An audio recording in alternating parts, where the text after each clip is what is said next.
Will you open your Bible to Psalm number 119? I want to speak on the subject, lessons learned from failure. I think a message such as this is long overdue because we Christians are very product-oriented, and our product is always success. It is always victory.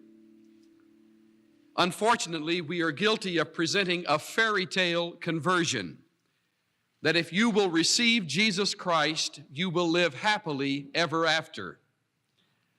I have yet, in my years of knowing the Lord, to meet one Christian who has lived happily ever after receiving Jesus Christ. Nothing wrong with being product-oriented, and there's nothing wrong with success. But there is something wrong if we leave out the process, which includes times of defeat and failure. I don't know who it was that ever wrote it in the traditional record that a Christian is not to fail, but he was a liar. He was wrong. Do you know that there are many weeks where I feel I have spent more of the week missing the mark than hitting the mark? Ever had a week like that? I feel the vibrations already coming back saying, if you had a month, I could tell you about last week. Who says there's something wrong with a week where you failed several times? Who ever erected a standard of perfection in the first place? God knew we weren't able to produce perfection. That's why Jesus, the perfect Son of God, placed us into His family and gave us a position that is perfect, so that we might be reminded by contrast that our experience will constantly be imperfect. If you're waiting for the perfect week, friend, you're going to wait in vain. There is no such thing. And until we learn how to derive lessons from times of failure, we will spend a lot of our time increasingly more defeated. So tonight I want to talk about the whole area of failure. I want to talk about the process that leads to times of victory and success. The process is as important as the product. Now, Psalm number 119, verse 67, along with verse 71, presents for us two basic principles regarding failure. Now, the psalmist uses the word affliction. We'll use the word failure. That's the subject of this evening. They are one and the same for the subject of tonight. Let me read the two verses using the word failure. Before I failed, that is, before I was afflicted, I went astray. Before I failed, I wandered. But now I keep thy word. Verse 71, it is good for me that I failed, and in the process was afflicted, that I may learn thy statutes. Now don't miss the thought here.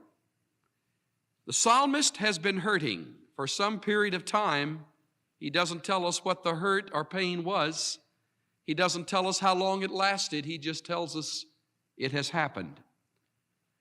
And after failing, he has gone through an afflicting experience before God. Now, after it is all over, now that the failure has happened and the affliction has run its course, the psalmist looks back and says, there are two things I can say about failure. Here they are. First, verse 67. Experiencing failure promotes an obedient life. That's the first principle. When I go through times of failure, I am more than ever promoted to live in obedience. When I go through occasions of walking in the flesh and I come to the end of that ugly scene, oh, there is never a time in which I want to be pure more than then. You follow me?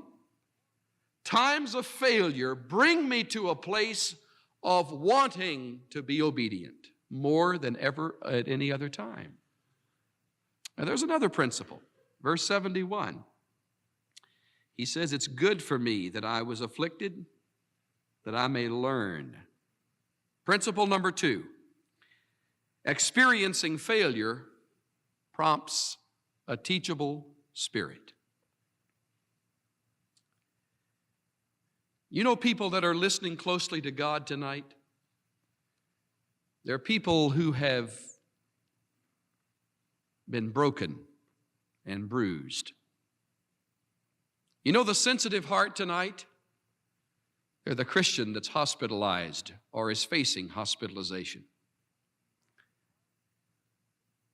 There are those of you here who bear the marks of a carnal weak, and you come desperately in need of learning from God.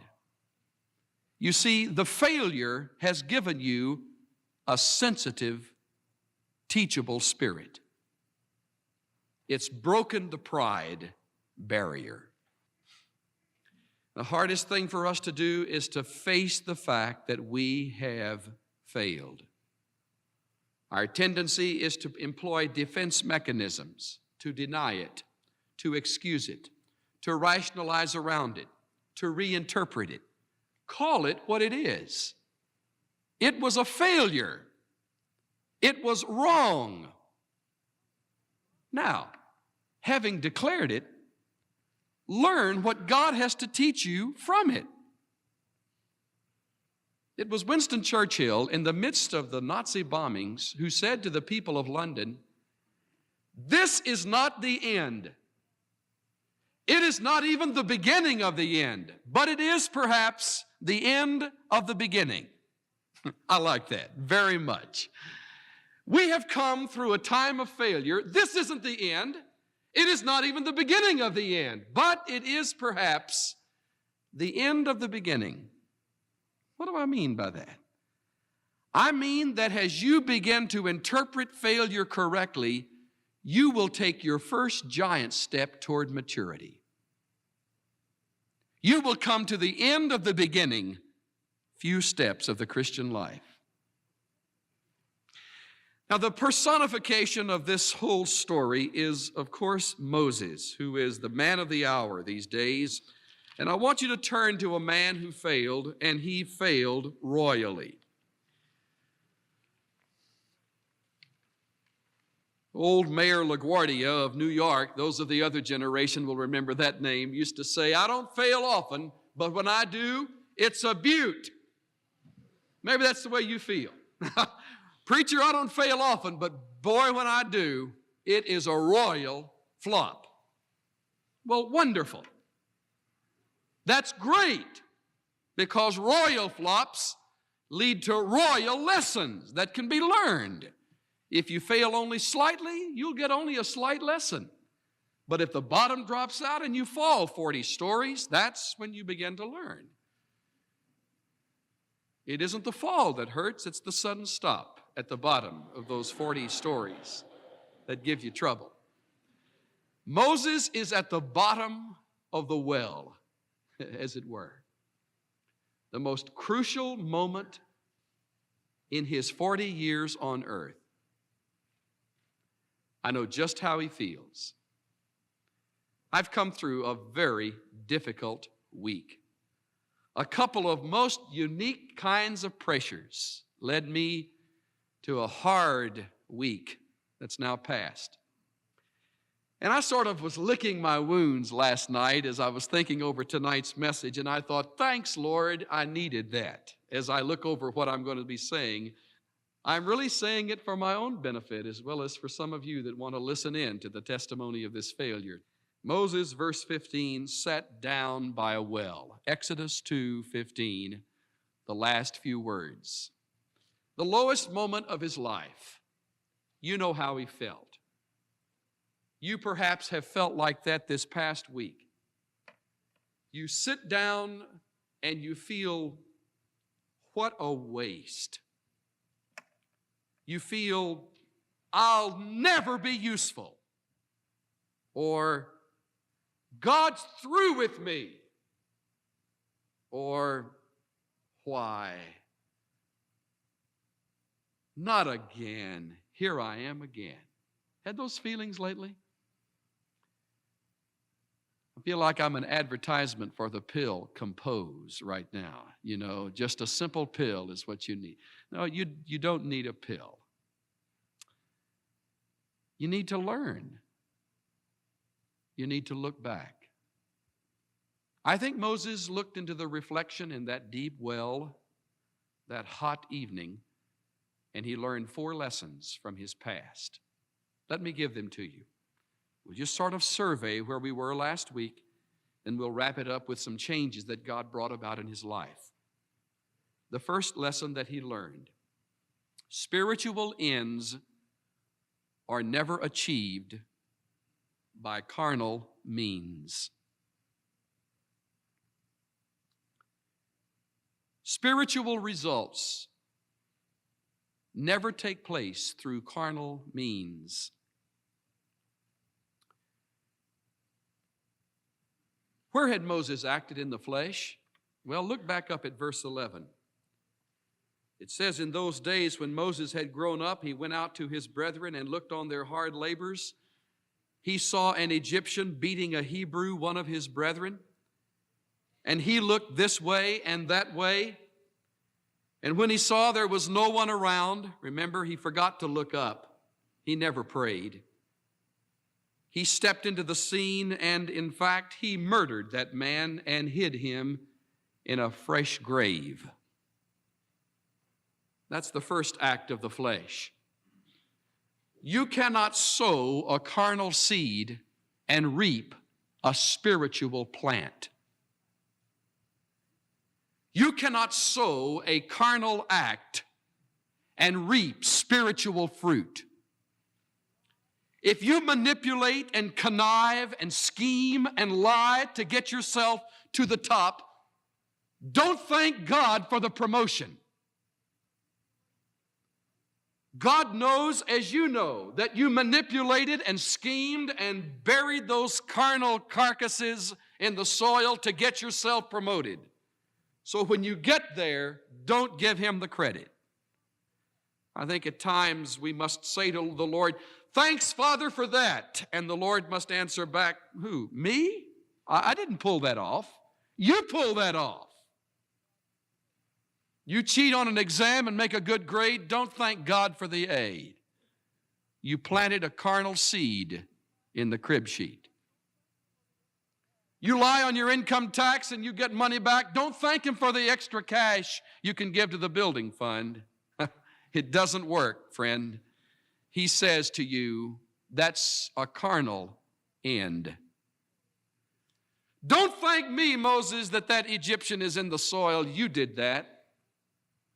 And it will never result in spiritual ends. It's carnal, Moses, from start to finish, and you know it. I think he learned that lesson. And then when he moved back into the scene the next day and tried to take up the leadership and nobody followed him, all of a sudden everything began to pour in on him and he just worked harder to keep it afloat, and it wouldn't float. And Moses sat down by the well that afternoon and he learned that you cannot produce spiritual ends by carnal means. Stop trying to do it. For the first time, I think he learned that. There's another lesson he learned. He learned that timing is as important as action.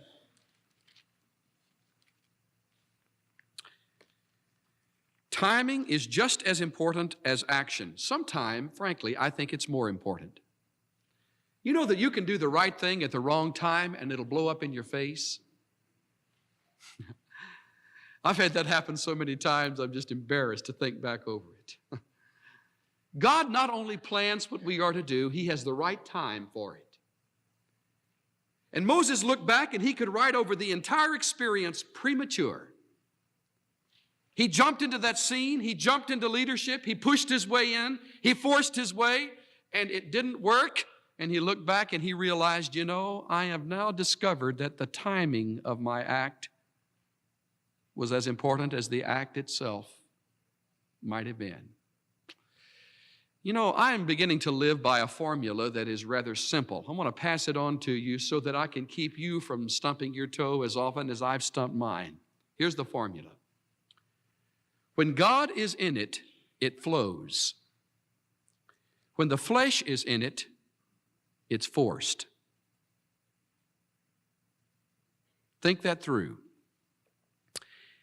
If you think that in order to pull this off, you better force it through, you better back off. When God is in something, it flows. If you want to engage yourself in a ministry of some kind, in your work, let's say, perhaps at the lunch hour, you want to provide an opportunity for fellows and gals to get together around the Scriptures and maybe spend 10 or 15 minutes with their lunch in the Word. Don't force that. Lay it before God and let Him open the doors. If He is in it, it is remarkable how the timing will take place and you will just move through one moment after the other. It will just flow. Timing is as important as an action. I think that's where wisdom comes in. Knowledge tells me what to do. Wisdom tells me when to do it. Wisdom tells me how to carry it out. The longer I live, the more I believe the words of the wise sage who wrote, "One blow struck when the time is right is worth 1,000 struck in premature eagerness." God is very able to pull something off, but He's going to do it in His time and not before. Don't you feel like at times He's awfully slow? Don't you have that feeling? Man, get with it up there. It's the feeling you have. Wake up! I've been talking to you for weeks. The problem is not that God's slow. It's that we're too fast. That's the problem. He's not slow. You ever seen a dog that's untrained on a leash? You ever seen one? Well, what's the trouble? Is the fellow that's holding him walking too slow, or is the dog running too fast? Which is it? It's a rather meat and potatoes kind of illustration you can chew on for a few minutes. Well, obviously, the dog's going crazy down. He's wearing all the stuff off his little hoofs, trying to, get down the sidewalk, and the owner keeps, slow down, stop, kicks him and, wants to bite him and everything. There's a dog that I don't know whose it is, but every morning it comes around our neighborhood, and you can always tell he's coming because his feet are slipping. Spends all his time just slipping his feet. This guy that's, leading him, he's got him on the leash, and the dog just craning at the neck. The collar's about to choke him. And I thought the other morning, as I was out to get the morning paper, that's just like me, just like the Christian. Pulling at the leash, and God says, come on back. Timing is as important as the action. Stop running. Slow down. Moses was too strong. He had to discover out of weakness one becomes strong. He had to learn that waiting was not a sign of weakness, but a sign of strength. Some of you haven't learned that. And so you're spinning your gears, working up all kinds of anxiety dust inside, because that won't happen fast. I got news for you. It never will. It never will. Lesson number 3 that Moses learned: hiding wrong doesn't erase wrong. It only postpones its discovery. He had hid that Egyptian in the sand, verse 12. But you know what? They found that Egyptian. And they knew that he had hid him in the sand. Hiding wrong doesn't erase wrong. I am convinced from that moment on, Moses learned he would no longer hide anything. He would be transparent. He would no longer hide. You know, the most Adamic muscle in all of us is the hiding muscle. It goes all the way back to Adam and his partner in crime. After they had sinned, they covered themselves up with loincloth and with fig leaves, and as soon as God came to walk with them in the garden in the cool of the evening, where was Adam? He was hiding. Shortly thereafter, they gave birth to a boy named Cain, who killed his brother Abel. What did he do with Abel? He hid him. Just like his father, we've been hiding ever since. We've been hiding the consequences of the flesh. We hide from ourselves the truth about ourselves. We hide from others the truth about ourselves. We don't want to be found out, so we hide that part. Like Mark Twain has put it, we're all like the moon. We have a dark side we don't want anybody to see. Why not? Why? Because we have to succeed. Says who? I think at times it would be delightful to have a testimony time and sharing failures. Wouldn't that be different?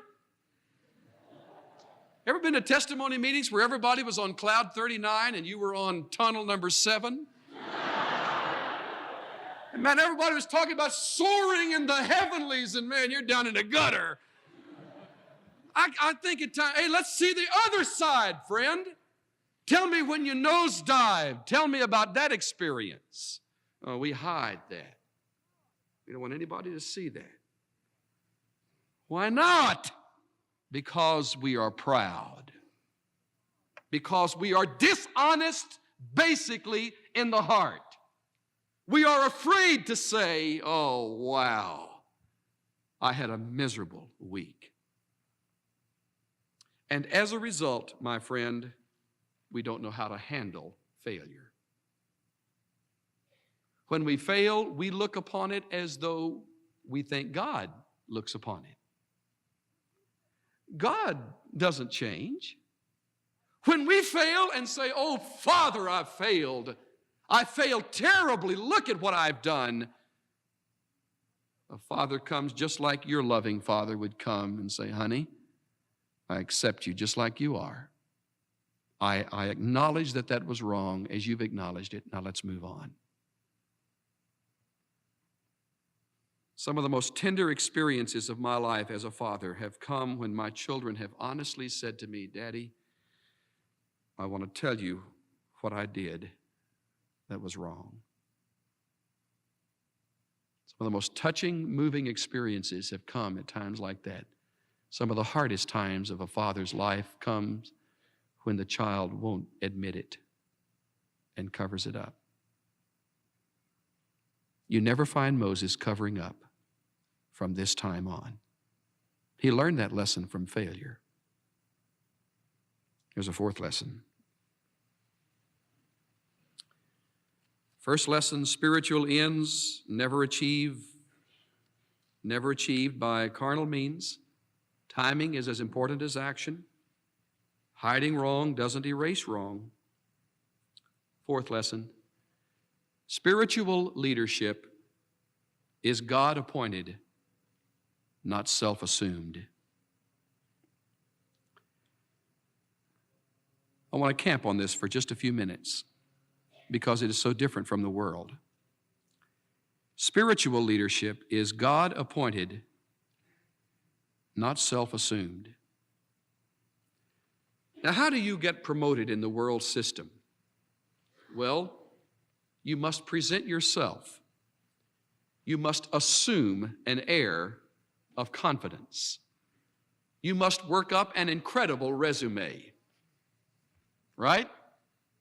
If you really want a job, you pad that resume with every possible detail you can, just as close to the facts as possible, some of them strained a tad. And then you present yourself in full armor as capable in handling whatever the job may be, from president right down to flunky, preferably president. You are self-assuming in that act. You know, that's not the way it is in the family of God. Moses didn't know that. He had been through the temple of the sun. He had been through the military right up to the top. He was the appointed Pharaoh of the land in just a matter of time. He was the Pharaoh elect. So when it came to killing a Hebrew and redeeming the Hebrews, killing the Egyptians and redeeming the Hebrews, he was ready to do it. He just did it by the flesh. It came natural. Well, in the spiritual life, it has to come supernatural. You know, let me say something else. This is also true of officers in the church. We often feel that because a person is very successful in his business, he will ipso facto be successful as an officer in the church. That's not true. Some men who are eminently successful in the business world are pitiful when it comes to leading a local assembly as an officer. It's not natural leadership that we're looking for. It's spiritual, God-appointed leadership. Don't think if you're a pastor in the making that if you pull the right strings, you'll get to the top and have the church you want. It's never like that. It's often the one you didn't want that God will call you to. I've told you more times than you're ready to believe how Cynthia and I have come to realize that He's made us eat our words. We were going to serve the Lord anywhere but the Dallas area, the New England area, and the California area. We have served the Lord in the Dallas area, the New England area, and now the California area. And you know, we've loved all three. She said to me recently, I am certainly praying these days that I am not praying against Alaska. I'm saying I'm available for any place, you know, because as soon as I say not Alaska, that's where we're going to go next. You know, it's remarkable how God appoints what He wants. And you have very little to say about it. Will you learn that? He learned it from failure. Bless his heart. A.W. Tozer says, a true and safe leader is likely one who has no desire to lead, but is forced into a position of leadership by the inward pressure of the Holy Spirit and by the press of the external situation. Such was David and the Old Testament prophets. I think there was hardly a great leader from Paul to the present day, but was drafted by the Holy Spirit for the task. They didn't look to the stars and say, oh, that's where I plan to go. And they took off running. Often they looked with chagrin upon the assignment, and God says, look, you're the man. You know how I know Moses learned this lesson? Because 40 years later at the bush, which was burning, remember, and God says, you're the man to deliver the people from Egypt. Moses said, who, me? Me? No. Remember me? I'm the failure. I'm the washout. I'm the dropout. 40 years ago, I couldn't do it. Not me, Lord. You, Moses. Not me. I can't talk. I'll use your mouth. But I can't lead. I'll show you how to lead. I can't speak in public. I'll use your brother. Oh, man. He ran out of excuses. And then he finally says, well, okay. And he became the most magnificent leader Israel ever had. God appointed, not self-assumed.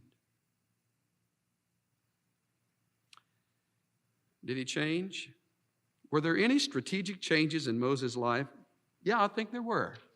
As a matter of fact, let me point out three right quick.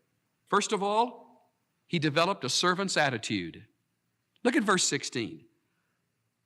Now the priest of Midian had 7 daughters, and they came to draw water and fill the troughs to water their father's flock. Then the shepherds came and drove them away. But Moses stood up and helped them, and he watered their flock. Moses, Prince Charming from Egypt, who has come with a silver spoon in his mouth to the desert, watering the animals. Why? Well, he had eaten the biggest piece of humble pie you can imagine when he ran out of Egypt. He was ready to do anything. See, failure teaches us to have a servant's attitude. Those that don't have it never want to get their hands dirty. They never want to get involved in the messy part of working with people. They always want the polished part, the fun part. But the dirty work behind the scenes, well, let's give that to someone else. Then there's something wrong. God uses a servant's heart. And He's using failure in your life to help cultivate that, my friend. That's all part of the process. I noticed something else that changed in Moses. He was willing to be obscure. Look at verse 21. Moses was willing to dwell with that man. How good that is. Here is a man he had never met. He gave his daughter Zipporah to Moses, and they had a child. And he named the child an unusual name. Named him Gershom. It means a sojourner in a foreign land, a stranger. That's what Moses was. He didn't know anybody. He didn't know the ropes. He didn't know where he was going to live. But Jethro said to him, Moses, would you like to live with us? He said, yes, I would.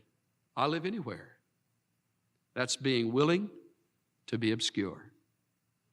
You willing to be obscure? A servant's attitude will teach you the importance of being willing to be obscure. In the body of Christ, some people have to be the toes. You know that? Not everybody can be a hand or an eye or an ear. Some people have to be the heel. Some people have to be the toe. Some people have to be the kidney. Boy, that's crummy, isn't it? Willing to be a kidney. Willing to be a liver. Willing to be a stomach. Willing to be an intestine, you know. Never seen. But boy, if you stop functioning, watch out. Moses was willing to be obscure. Didn't have to have the limelight. God's breaking down through your failure, your desire to be in the lights. And when He finally breaks you to the point of breaking, who knows? He may put you in the lights like you've never known before, but then it won't matter. You don't care if they ever go out or ever go on. You're just available. There's a third lesson he learned. He learned to rest and rely on God. The last 3 verses of this chapter are sad verses. They portray a bleak picture. In the course of those many days, the king of Egypt died. The sons of Israel sighed because of their bondage. They cried out, and their cry for help because of their bondage rose up to God. So God heard their groaning. God remembered His covenant with Abraham. God saw the sons of Israel. God took notice of them. You never read Moses did it.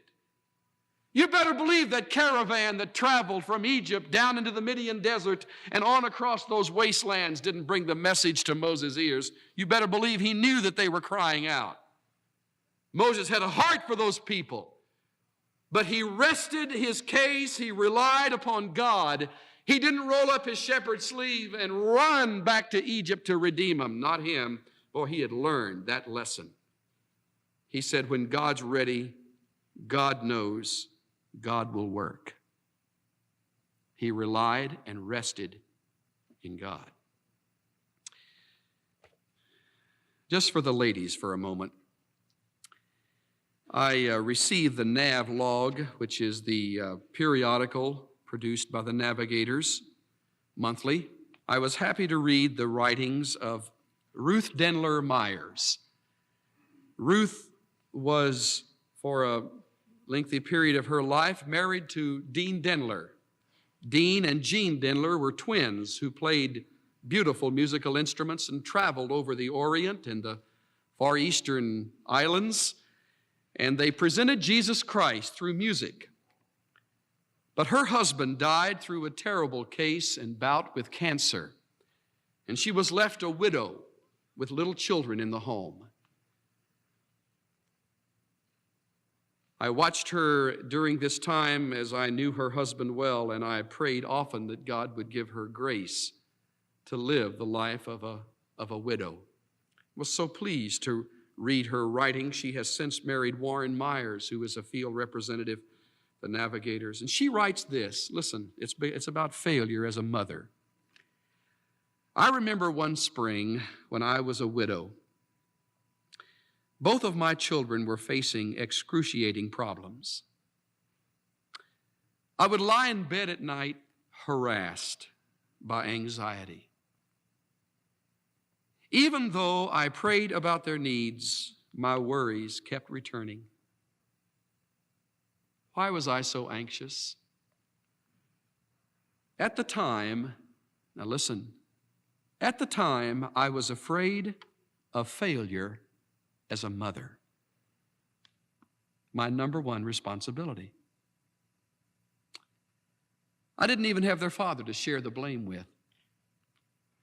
I was seeking identity in successful performance. Does that ring a bell with any of you? I was seeking security in success. When I realized that, I prayed with new insight. I said, Lord, I confess my persistent anxiety and reliance on successful performance and the approval of others. Thank you for forgiveness. The children are dedicated to you.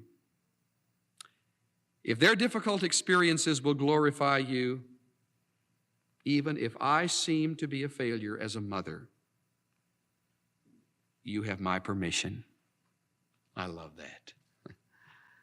Even if it means my appearing to the world around me as a failure, you have my permission. My gnawing anxiety evaporated. Do you know who erects a standard that is unrealistic? You do. You do. I do. Our Father doesn't. Our Father says He knows our frame. He remembers that we are dust. That's all. But we come into a Christian life hearing testimonies of glowing success, consistent victory, and then we tube out one week and we think, oh, God, I'm finished. No, friend, you're just starting. Our problem is not that we have failed. Our problem is that we haven't failed enough. Problem is not that we are defeated at times. The problem is that we're not defeated enough so that we learn. As Andre Crouch put it, I've had many tears and sorrows, questions for tomorrow. There have been times I didn't know right from wrong. But in every situation, God gave blessed consolation that my trials come to only make me strong. I've been to lots of places. I've seen lots of faces. There have been times I felt so all alone. But in those lonely hours, yes, those precious lonely hours, Jesus let me know that I was His own. I thank God for the mountains, and I thank Him for the valleys. I thank Him for the storms He brought me through. For if I'd never had a problem, I wouldn't know that He could solve them. I'd never know what faith in God could do. Through it all, that's the process. Through it all, I've learned to trust in Jesus. I've learned to trust in God. Through it all, I've learned to lean upon His word. Through it all. I'm grateful tonight, as I close, that all of us qualify in one area, which makes us all on the same level. We qualify as failures. Okay? That takes all the pressure off. Will you quit trying to prove something to somebody? Will you just be you and plead the Spirit of God to use you, dark side and all?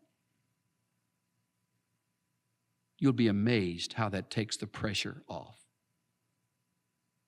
You'll be amazed.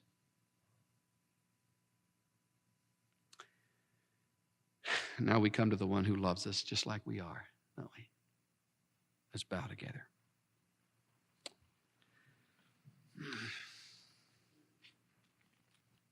Well, friend, I don't know a lot of you that are here, but I had a young man come up to me just after the other service a few minutes ago, and he said, Pastor Swindoll, you don't know me, but I felt like you knew me better than anybody in this place because you really talked to me. I have felt that I had to achieve to be loved, and I've learned tonight I don't.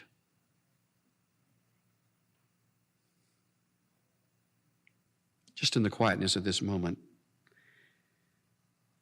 thank the Lord for loving and accepting you just like you are, warts and all, cracks and all, failure, incompetence, defeat.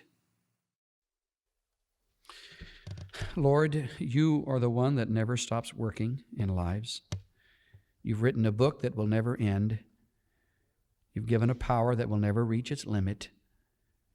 You provided the Son of God, who seems never to stop speaking when hurting hearts are near to hear. I pray for those who may hear this message in some lonely spot, that you would step in and do a work of salvation and or filling, so that we can do more than cope. We can handle life. We praise you today, our Father, through Christ. Amen. The preceding message, Lessons Learned from Failure, was copyrighted in 1975, 1978, 1981, 1985, 1998, and 2024, and the sound recording was copyrighted in 2024 by Charles R. Swindoll, Inc. All rights are reserved worldwide.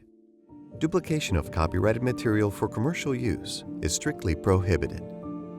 In the preceding message, Charles R. Swindoll, Inc. is grateful to Manna Music for permission to quote lyrics from Through It All by Andre Crouch, copyrighted in 1971.